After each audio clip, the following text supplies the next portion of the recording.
All right, think about your last workout. You finish that final rep, you wipe the sweat from your brow, and you're done. Or are you? It turns out the most crucial part of your fitness routine might actually begin after you think it's over. You know the feeling. You've pushed hard, you're exhausted, and let's be honest, your mind immediately jumps to that post-workout meal or just getting on with your day.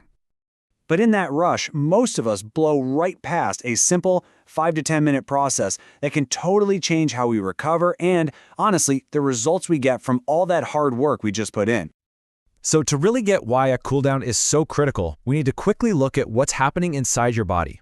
It's kind of like there are these two competing modes of your nervous system. Let's dive in.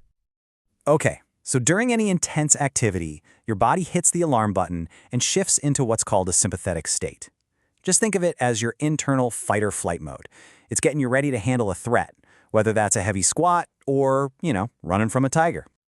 When you finish that last set, that alarm is still blaring inside you. A cooldown is basically how you manually flip the switch off. It's the signal to your body that the threat is over and it's finally safe to start recovering. And this is the state you want to get into, the parasympathetic or rest and digest mode. This is your body's dedicated recovery zone. It's where the real magic happens, repairing muscle, lowering your heart rate, and just calming everything down. I mean, just look at the difference here. One side is all about high alert, tension, and stress. The other is all calm, relaxation, and repair. And here's the most important part. You cannot be in both states at once. You are either stressed or you are recovering. It's one or the other. So, the big question is, how do we actually make that shift from stress to recovery? Well, it's a super simple 3-part process you can literally start doing today.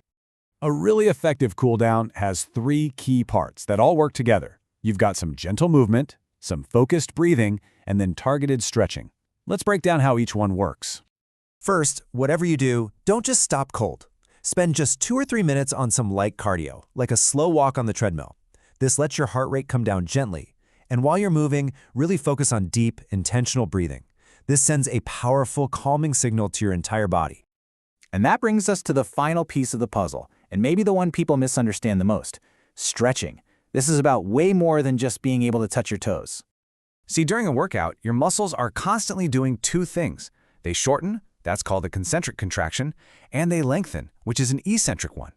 The problem is, we focus almost all of our effort on the shortening part, like curling the dumbbell up, and we pretty much neglect the lengthening part. Here's a super simple example. Just let your hand totally relax right now. See how your fingers probably have a little bend in them? That's because we spend all day shortening those muscles, typing, driving, holding our phones. Now just imagine that happening to your whole body. If you're constantly training your chest and front shoulders without ever stretching them, those muscles start to stay in that shortened state. They literally pull your shoulders forward, which leads to what one expert perfectly calls the big gorilla man posture.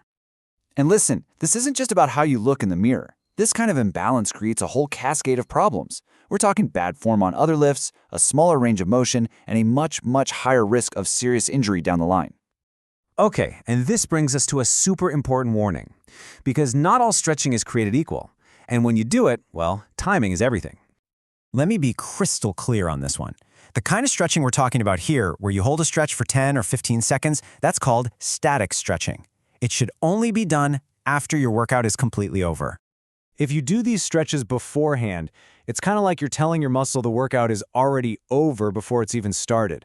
It can actually make you weaker for your session and might even up your risk of getting hurt. So, key takeaway, save the static stretching for the cool down. So the next time you finish your workout, I want you to ask yourself this exact question. Are you recovering or are you just stopping? Because your progress doesn't end with that last rep. It really begins with the first deep breath of a proper cool down.